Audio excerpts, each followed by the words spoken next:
नमस्कार मैत्रिणींनो, रंजना किचनमध्ये तुमचं अगदी मनापासून स्वागत आहे। आज आपल्याला पाहायची आहे कटाची आमटी। छान कट काढून घेतलेला आहे चण्याच्या डाळीचा। पुरणपोळी जेव्हा करतो तेव्हा पुरण शिजल्यानंतर डाळ असं पाणी आपण काढून घेतो, त्याची आपल्याला कटाची आमटी बनवायची आहे।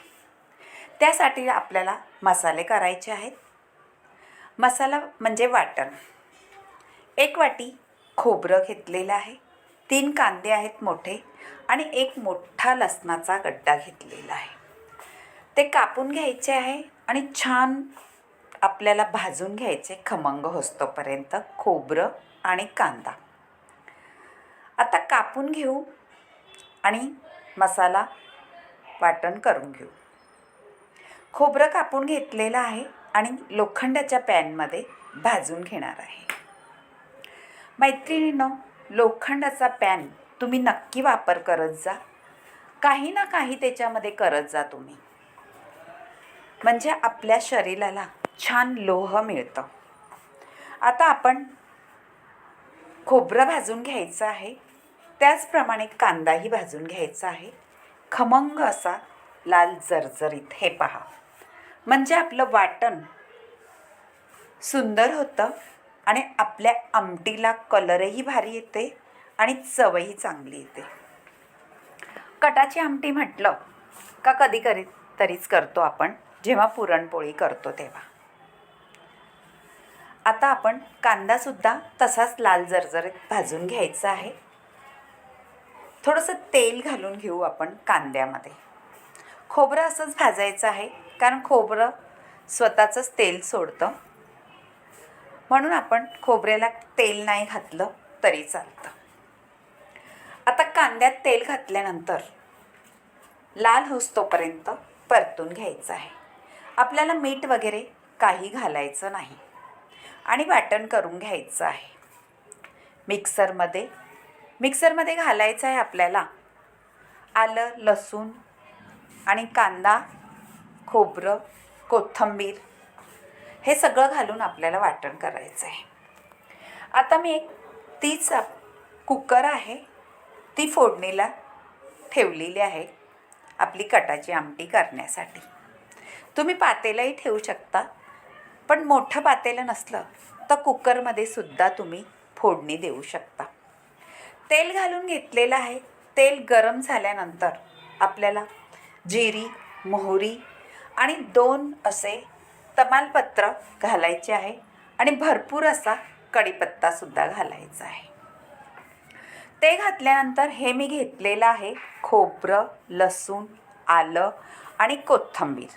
हे थोडंसं असं मोठं मोठं वाटलेलं आहे, म्हणजे खोबरं आपल्या दाताखाली आलं का अगदी चव येते।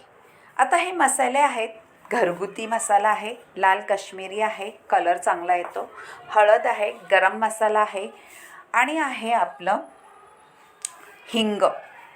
हे सगळे मसाले वापरल्यानंतर आपल्या आमटीला भारी चव येते।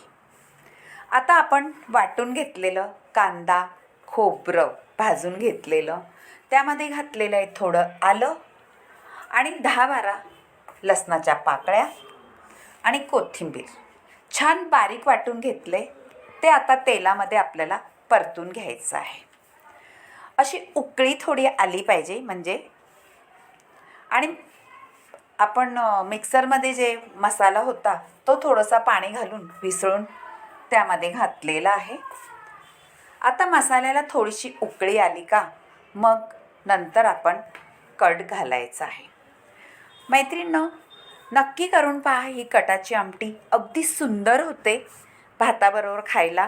आणि आमच्या इकडे तर भाकरीसुद्धा चुरून खातात त्याच्यामध्ये, ज्वारीची किंवा बाजरीची, कारण त्या आमटीमध्ये इतकी सुंदर लागते तर आपलं दिवसभर चव रेंगाळत राहते जिभेवर। आता आपला कट ओतून घेतलेला आहे, छान फोडणीसुद्धा बसलेली आहे चरचरीत एकदम। हलवून पाहायचं आहे, तुम्हाला जर जसं पातळ घट्ट हवं असेल त्याप्रमाणे पाणी ओतायचं आहे। मैत्रिणींनो, पाणी जर ओतलं तर थोडं गरमच घालत जा, थंड घालत जाऊ नका। आता मीठ घातलेलं आहे चवीनुसार। उकळी आलेली आहे खळखळून आपल्या आमटीला. आमटी म्हटली का खरंच पाहताच तोंडाला पाणी सुटलं पाहिजे अशी आमटी तयार होणार आहे.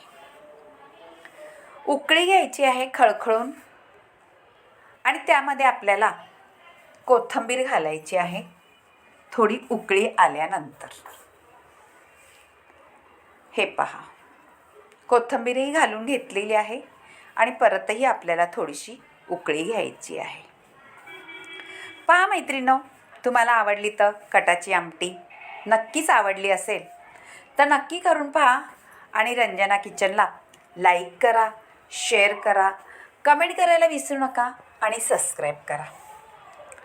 अशाच पारंपरिक पदार्थ किंवा आमट्या, भाज्या माझ्या चॅनलला अपलोड केलेल्या आहेत. नक्की पाहत जा आणि तुम्हाला जर आवडले तर लाईक आणि शेअर आणि कमेंट तर जरूर कळवा. तुमची एक कमेंट वाचायला खूपच आवडते आणि ती कमेंट दिलेलं ऐकून किंवा वाचून खूपच आनंद होतो. तुम्ही कुठून व्हिडिओ पाहता हे सुद्धा सांगा. आता आपली आमटी झालेली आहे, तेलही सुटलेलं आहे. वाढून घ्यायची आहे भाताबरोबर किंवा तुम्हाला भाकरीबरोबर. बाय मैत्रिणी, भेटूया पुढच्या